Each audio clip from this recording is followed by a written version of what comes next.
नमस्कार साथियों, मैं आपका साथी नरेंद्र लाकड़ा। साथियों, आज की इस वीडियो में हम एक विचार विमर्श करेंगे। मैं अपने भी विचार आप सब साथियों के बीच में साझा करूंगा कि पिछले दिनों जो हमारा ये डीटीसी कर्मचारी संविदा कर्मचारियों का आंदोलन व्यापक स्तर पे हुआ, इस आंदोलन के उपरांत मंथन के बाद क्या क्या चीजें निकलकर ऊपर सतह पर आई हैं, जिनके बारे में हम में से हर एक डीटीसी स्टाफ को बेहद गंभीरता से आत्मचिंतन करने की आवश्यकता है, ताकि भविष्य के लिए हम लोग अधिक मजबूती के साथ तैयार हो सकें, अधिक एकजुटता के साथ तैयार हो सकें और अधिक अनुशासन के साथ तैयार हो सकें। जो खामियां रही, जो खूबियां रही, उन सभी बिंदुओं पर चर्चा करने की आज कोशिश होगी, आज की इस वीडियो के माध्यम से। तो सबसे पहले हम बात करेंगे कि जो हमारी आंदोलनरत बहनें थी, हमारी महिला कर्मचारी थी, उन्होंने इस दौरान जो शुरुआत में क्रांतिकारी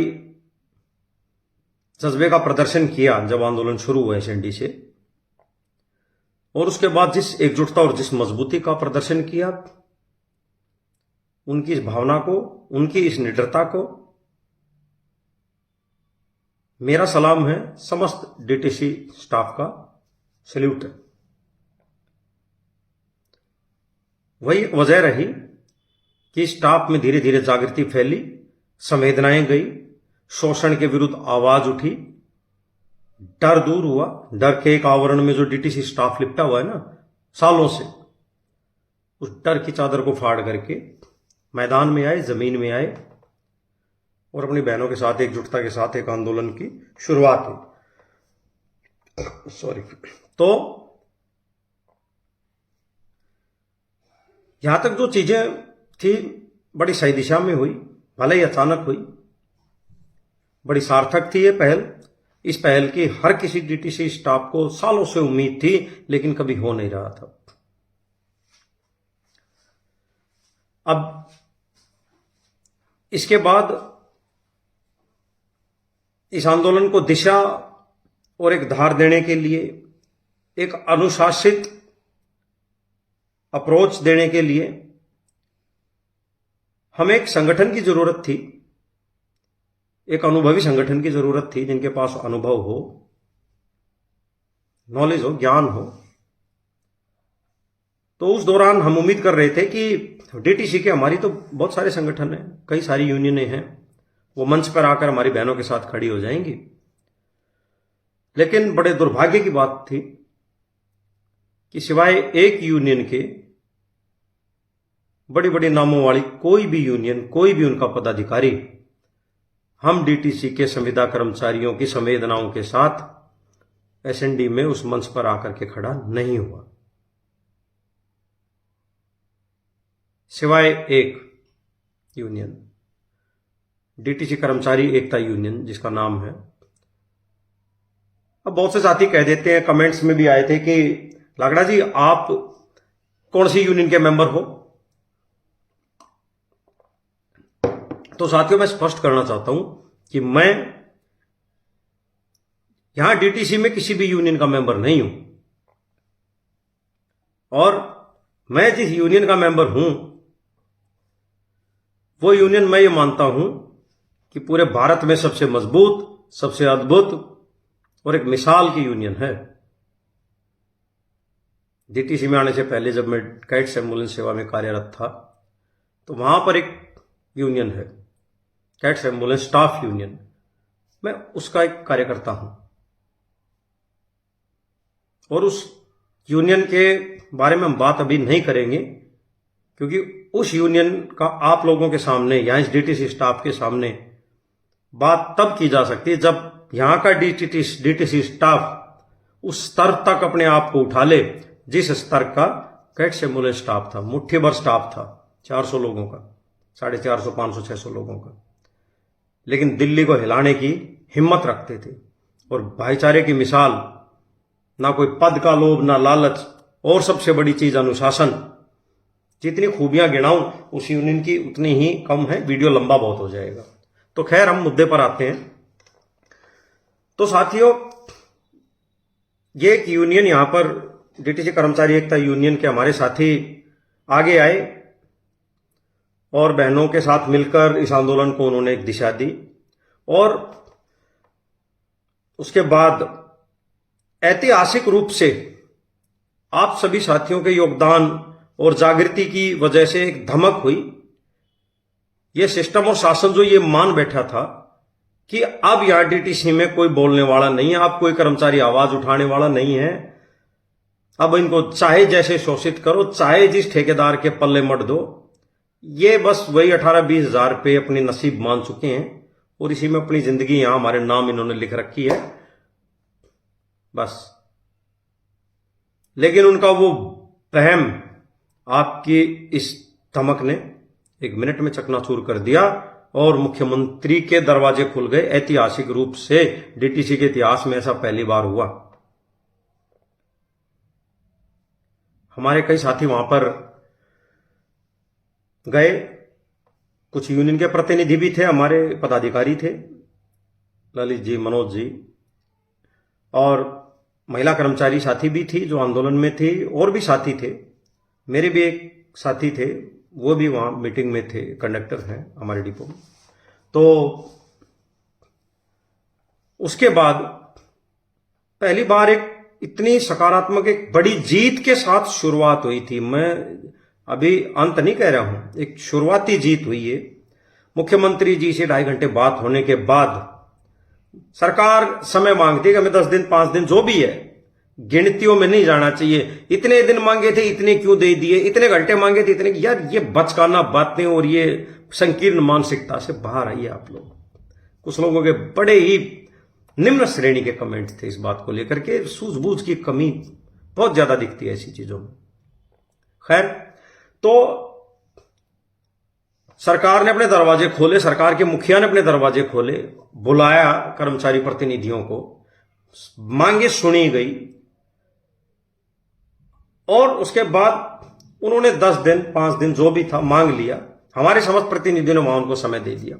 ठीक है मैडम, आपका आभार, आपने बुलाया, धन्यवाद, और आप 10 दिन कह रही हैं, आप 15 दिन लीजिए, कोई बात नहीं। और एक विजयी शुरुआत के साथ वे प्रतिनिधि हमारे वापस आए। यहां तक सब कुछ बेहद शानदार था, बहुत बढ़िया था। कमी थी तो सिर्फ एक इस दौरान कि जो आउटसाइडिंग सुबह जो धरना शुरुआत हुआ था या शाम को हुआ था, जो आउटसाइडिंग का काम, अगर हड़ताल थी, धरना था, सुबह से शुरू हुआ है तो शाम तक बंद हो जाना चाहिए था पूरी दिल्ली का। वहां पर अनुशासनहीनता दिखी, गैर जिम्मेदाराना अप्रोच दिखी। एक दूसरे का मुंह देखते स्टाफ नजर आए कि उसने किया तो हम करें, वो करे तो हम करें, वो करे तो हम करें। इस दौरान यहां पर यूनियन की तरफ से भी एक सीधे और स्पष्ट निर्देश, एक मंच, एक आधिकारिक मंच होना चाहिए था, ताकि भ्रम की स्थिति ना रहे कि किसको करना है, क्या करना है। एक निर्देश सीधे तरीके से वो होने चाहिए थे। फिर भी ज्यादातर 50-60% आउटसाइडिंग बंद हो गई थी। जब इतना होने पर ही, जब इतना धमाका हो गया, तो सोचिए, जिस दिन ड्राइवर चाबी रख देगा, कंडक्टर अपना बक्सा रख देगा टीटीसी का, उस दिन क्या हालात हो जाएंगे। सरकार, तंत्र, शासन, सिस्टम, इन सबको आपको तुरंत आपसे बातचीत करने के लिए आगे आना होगा और एक तय अवधि में उन चीजों का समाधान भी करना होगा। और ये चीजें यहां तक होकर आ गई थी। अब उसके बाद जब अगला दिन निकलता है,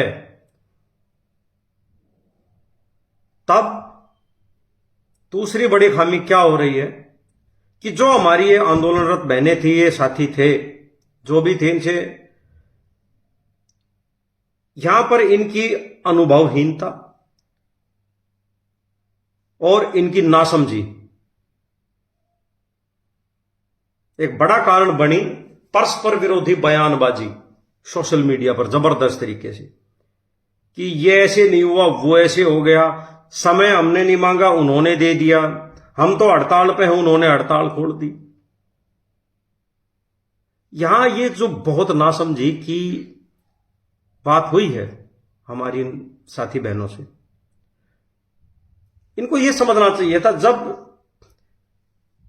हमारी एक इतनी यूनियन थी, कोई नहीं आई, ये हमारे साथ में खड़े हैं और एक समय ही तो दे के आए हैं। हमें भी समय की जरूरत थी एक और मजबूत आंदोलन के लिए, व्यापक रूप से कनेक्ट होने के लिए, पूरी तरह से चक्का जाम करने के लिए, जो कि हुआ नहीं था। 4 दिन हो गए थे पूरी तरीके से। अपनी तैयारियां भी करनी थी। इस दौरान सरकार ने झुकते हुए, सम्मान देते हुए, दबाव में आकर के और समय मांग लिया 10 दिन का, और वो भी सरकार के मुखिया ने, किसी अधिकारी ने नहीं, सरकार के मुखिया ने। क्योंकि अधिकारियों की भी अपनी दायरा होता, बाध्यताएं होती हैं, फैसले सरकार के स्तर पर होते हैं, मंत्री और मुख्यमंत्री के स्तर पर होते हैं। तो उसके बाद ये इतने विरोधाभासी बयानबाजी, क्या समझदारी का विषय था? ये नासमझी और अनुभवहीनता जिसे कहते हैं। इसीलिए कहा जाता है कि किसी भी आंदोलन के लिए एक संगठन होना चाहिए, नेतृत्व होना चाहिए, ताकि आंदोलन को एक सही दिशा दी जा सके, फैसले लिए जा सके, भावनाओं और संवेदनाओं में ना बह करके, यथार्थ के धरातल पर रह करके, वास्तविकता को देखते हुए, अपने आंदोलन की शक्ति और प्रभाव को देखते हुए, अपने आंदोलन की कमजोरियों को भी देखते हुए फैसला लेने के लिए एक नेतृत्व होना बेहद आवश्यक है। जो डीटीसी के साथी इस दौरान जो सोशल मीडिया पर ये सोशल मीडिया वीर बने हुए थे कि हमें किसी यूनियन की जरूरत नहीं, ये यूनियन ऐसी है, यूनियन वैसी है, अरे ना समझो, अपने थोड़ा सा तो समझ को विस्तार दो दोस्तों। सामान्य सी बात थी, अगर कोई आंदोलन, पहली बात तो आंदोलन ही नहीं होता अगर कोई यूनियन ढंग से नहीं होती, साथी संगठन, और हो भी जाता है जिस तरीके से अभी ये हुआ, तो क्या डीटीसी के 20,000 कर्मचारी मुख्यमंत्री के सामने जाकर के 20,000 के 20,000 चिल्लाएंगे कि हमें ये दीजिए वो दीजिए? क्या एक भी शब्द कहीं पल्ले पड़ पाएगा? क्या वास्तविकता है इस चीज में?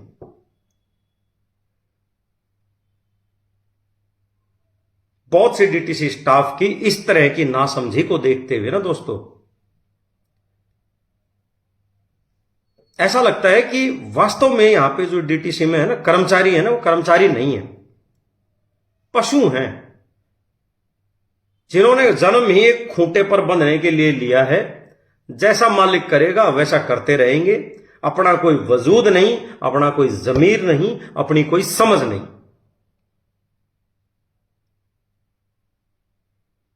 और जो इतनी बड़ी बड़ी बातें हैं और इतना मतलब कि आपे से बाहर निकलने को हो रखे होते हैं ना, इन ग्रुपों पे इस दौरान हो रखे थे, मैं देख रहा था। जब वास्तविकता की जमीन पर कह रहे थे कि यूनियन अलग बना लेंगे, ये कर लेंगे, हम अपनी यूनियन बनाएं, बच्चों का खेल नहीं है यूनियन बनाना। यूनियन की स्पेलिंग तक ढंग से नहीं लिख पाओगे, बात कर रहे हैं यूनियन बनाने की।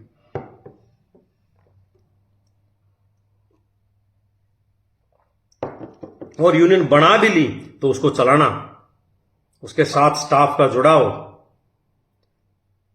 त्याग चाहिए, इसके लिए बलिदान चाहिए। सबसे पहले बलिदान मांगती है कि यूनियन, और उसको चलाने के लिए जो आगे आते हैं ना, उनको सबसे पहले अपना बलिदान देना पड़ता है किसी भी रूप में। इन चीजों की खबर और जानकारी नहीं है। खैर,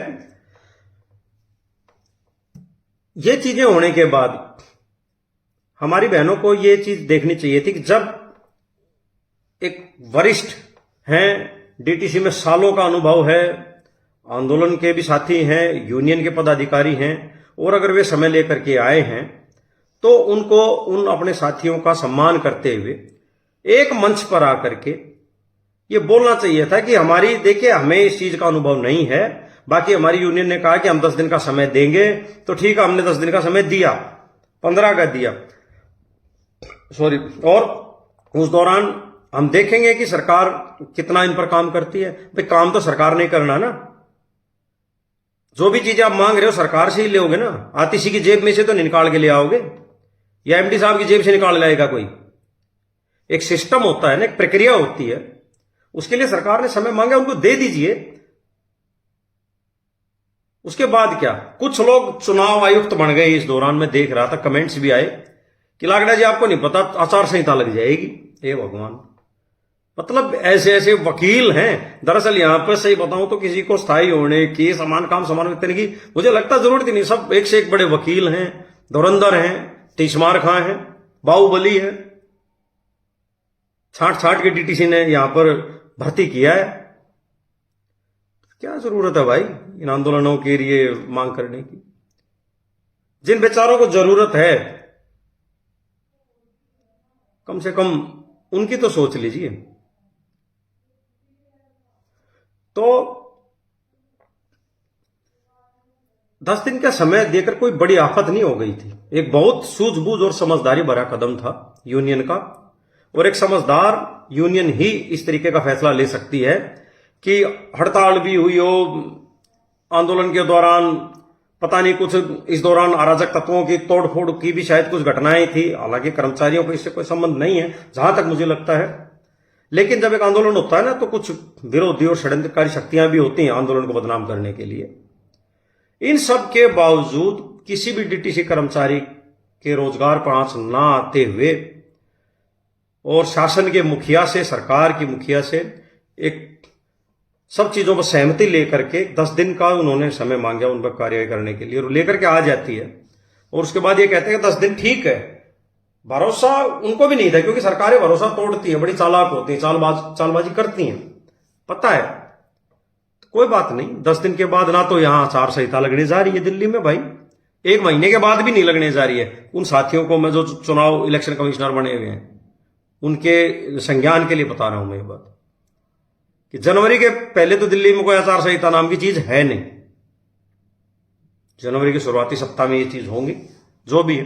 खैर, तो आपके पास भरपूर मौका होगा इस दौरान, चुनाव के दौरान, अपनी यूनिटी का दम दिखाने के लिए साथियों। अभी भी कुछ बिगड़ा नहीं है। इस दौरान जो दूसरी एक खामी देखी गई, वो देखी गई आचरण। हम सब डीटीसी स्टाफ एक बहुत ही सभ्य संस्कारी घरों से आते हैं, तभी यह संभव है कि हम यहां जनता के बीच रह करके इतनी संवेदनशील ड्यूटी को अच्छे प्रकार से निभा पाते हैं। और जब बात हमारे आंदोलन की आ रही थी तो हमारा आचरण कैसा था? कोई तथ्य नहीं, कोई सबूत नहीं, किसी के भी ऊपर कीचड़ उछालने लग गए कि किसी ने 15 लाख ले लिए, 12 लाख ले लिए, यूनियन बिक गई, ये हो गया। अरे भाई, मतलब किसी कुछ भी ऐसा तो मत करो, इतने ना समझ तो मत बनो यार, बच्चे तो यहां कोई है नहीं। एक ने बोल दिया भाई बिक गए, खा लिए। अरे किसके सामने ले लिए, कौन बिक गया, क्या खा लिया, कुछ साबुत है? ये सब जो कुकर्म करके जो है ना, क्या दर्शा रहे हैं आप लोग? ये दिखा रहे हैं कि जो इस आंदोलन के दौरान विभाजनकारी षड्यंत्रकारी शक्तियां थी, जो हमारे आंदोलन को तोड़ना और कमजोर करना चाहती थी, जो इन 10-15 दिनों के दौरान हमें बिखेरना की साजिश में लग गया था। शासन दोनों काम करता है, देखिए सरकार कभी भ्रम में ना रहेगा।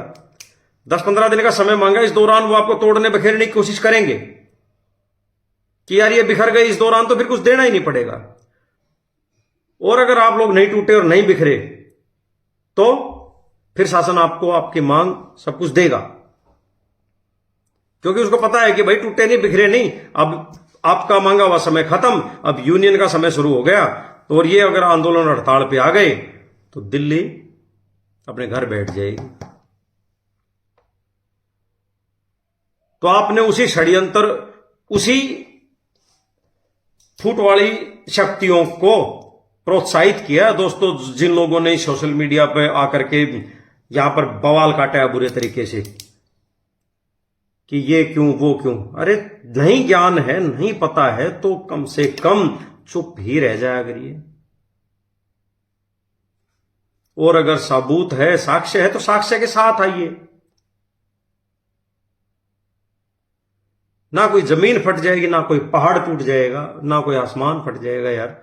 10 दिन समय दिया, अच्छी बात। इस दौरान एकजुट होइए ना, अपने डिपो के साथियों का ग्रुप बनाइए, एकजुट होइए, आप अपना काम करिए ना, एकजुटता बढ़ाने में प्रयास में साथ दीजिए अपने यूनियन का, अपने संगठन का, जो संगठन इस दौरान आपके साथ खड़ा था। और आंदोलनकारी बहनों से भी मैं ये बात कहना चाहूंगा इस वीडियो के माध्यम से कि आंदोलन शुरू करना तो आसान काम है, उसको दिशा देना और उसका समापन करना बहुत टेढ़ी खीर हो जाता है। जिस समय आंदोलन शुरू होता है ना, उसी पल, उसी टाइम, उसी दिन से जो यूनियन के नेतृत्व कर रहे हैं, लीड कर रहे हैं उस आंदोलन को, जो भी कर रहे हैं, वो व्याकुल होकर एडी उठा उठा करके इस चीज के इंतजार में लग जाते हैं कि कहीं से कोई फोन आए, किसी मंत्री का, किसी बड़े अधिकारी का, मीटिंग का, बातचीत का, ताकि बातचीत हो जाए और जल्दी आंदोलन खत्म हो जाए। क्योंकि आंदोलन लंबे नहीं चलते, लंबे चलने में बहुत ज्यादा, किसी रस्सी को, किसी चीज को खींचोगे तो आखिर में क्या होगा, टूट जाएगी। तो जल्द से जल्द समाधान के लिए आंखें बिछाकर रास्ता देखते हैं यूनियन लीडर्स जो होते हैं, कि बातचीत का कोई रास्ता खुले और समाधान हो। और यहां तो इतनी मजबूती से सारी चीजें हुई थी, सबसे बड़ा दरवाजा खुल गया। लेकिन हम आपसी परस्पर विरोधी बयानबाजियों ने सारे करे कराए को मतलब बिखेरने की कोशिश की। बिखरा नहीं है, संवारा जा सकता है। तो ये जो चीजें हुई, ये बहुत नकारात्मक चीजें हुई, ये नहीं होनी चाहिए थी। अपनी एकता प्रदर्शन करना चाहिए था। सचिवालय से सब लोगों को एक साथ आकर के फूल मालाओं के साथ एक दूसरे का स्वागत करने के लिए स्टाफ को वहां एकत्र होना चाहिए था कि हमारी शुरुआती विजय हुई, हमारा पहला कदम जीत की ओर बढ़ा, जो सबसे बड़ा शासन का दरवाजा खुला, हमारे को सुनने के लिए राजी हुआ और एक बहुत ही कम समय अवधि में हमारी मांगों पर काम करने के लिए तैयार हुआ। अब हम पहले से भी ज्यादा एकजुट हो गए और हम पहले से भी ज्यादा मतलब निडर हो गए और अब हमारे अंदर से डर निकल चुका है और हम जाग चुके हैं। एक ऐसा माहौल इस पूरी डीटीसी में सभी कर्मचारियों के बीच में एक मैसेज के थ्रू चलना चाहिए था, एक विजय का माहौल। लेकिन माहौल क्या चलाया, मतलब कपड़े फाड़ रहे हैं एक दूसरे के, जूते पसार रहे हैं एक दूसरे के ऊपर। अरे यार, बड़ा शर्मनाक, बड़ा दुखद बात। खैर, ये चीज तो आप सभी साथी खुद से जब मंथन करेंगे, आत्मचिंतन करेंगे, तब ही इन बातों का कहने का, अपने इन विचारों को आप सबके बीच में साझा करने का एक सार्थक कोशिश मेरी मानी जाएगी। तो अब आगे क्या? अब आगे के लिए साथियों, मैं आप सबसे एक अपने विचार रख रहा हूं कि किसी भी सफल आंदोलन के लिए सबसे पहला काम, सबसे जरूरी काम अनुशासन है, डिसिप्लिन। और वो अनुशासन क्या कि अपने संगठन, अपने नेतृत्व के दिशा निर्देशों का अक्षरशः पालन करना। भले ही सफलता एक आंदोलन से ना मिलेगी, अगले से मिल जाएगी। देखिए, कोई भी आज तक इतिहास गवा रहा है, बड़े बड़े आंदोलन हुए हैं, किसी भी पहली ही कोशिश में सफलता नहीं मिली है, उसके लिए बार बार चोट करनी पड़ी है। और अगर इस दौरान हमें यहां एक नहीं, 3 बार, 4 बार, 5 बार भी अगर आंदोलन की करने पड़े तो वो हम लोग करेंगे। अपनी इस एकजुटता को जो आज ये खड़ी हुई है, इसको और मजबूत बनाएंगे और धार देंगे। ये खुद से वादा करना होगा आपको। और अंत में मैं अपनी उन बहनों के लिए भी संदेश देना चाहता हूं कि जो एसएनडी के मंच से एक अभद्रता, एक बहुत ही निम्न स्तर का जो आचरण हुआ, किसी भी आवेश में हुआ, मैं नहीं कह रहा कि जिस भी आवेश में, भावनाओं में हुआ, वो गलत हुआ। आपको खुले विचारों से, खुले मन से आगे आना चाहिए।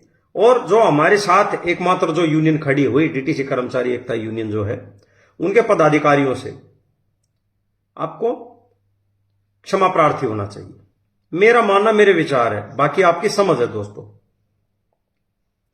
इसमें कोई बड़ा या कोई छोटा नहीं हुआ, आपसे बड़े भी हैं, वरिष्ठ भी हैं, और कहीं ना कहीं अब तक एकमात्र वही लोग हैं जो किसी न किसी तरीके से स्टाफ को जोड़ करके यहां पर आवाज उठा रहे, काम कर रहे हैं एक संगठन के रूप में। और बाकी यूनियनों से भी मेरा अनुरोध है कि वे भी सामने आए, आगे आए और अपनी विचारधारा की मतभेदों को एक तरफ रख के इन संविदा कर्मचारी जिनका शोषण हो रहा है इनको एकजुटता के धागे में पिरोएं और साथ दें। और इसके अलावा मैं यूनियन डीटीसी कर्मचारी एकता यूनियन के अध्यक्ष जी, महामंत्री जी व अन्य जो पदाधिकारी हैं, सक्रिय साथी हैं, उन सब से मैं विशेष रूप से हाथ जोड़ करके एक निवेदन करना चाहता हूं कि यहां डीटीसी में एक बहुत बड़ा परिवार है, हजारों की संख्या है जिसकी सदस्यों की। तो ऐसे में स्वाभाविक है एक बड़े परिवार में भी कुछ नालायक, मंदबुद्धि किस्म के सदस्य हो जाते हैं, बच्चे हो जाते हैं, हम सबने देखा है।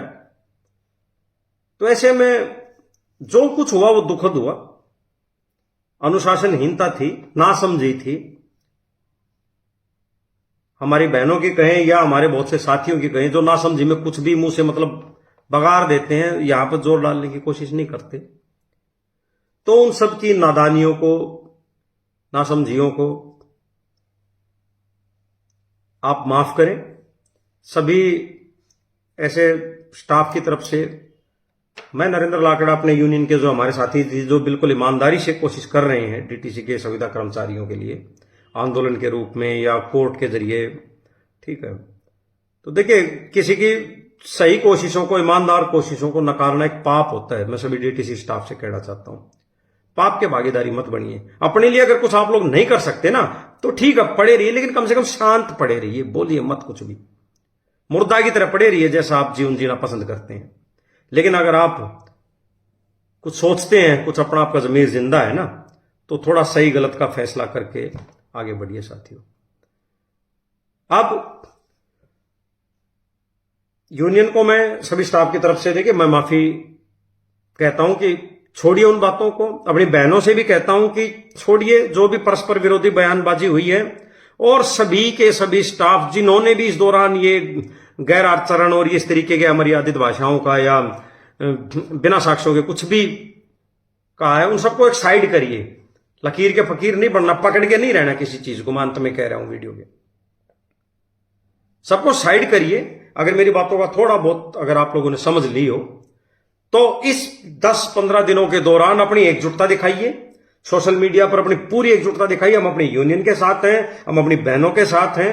हम आंदोलनकारी साथी जो हैं 5 तारीख तक, सरकार ने समय मांगा है, सरकार का धन्यवाद, हम इंतजार कर रहे हैं।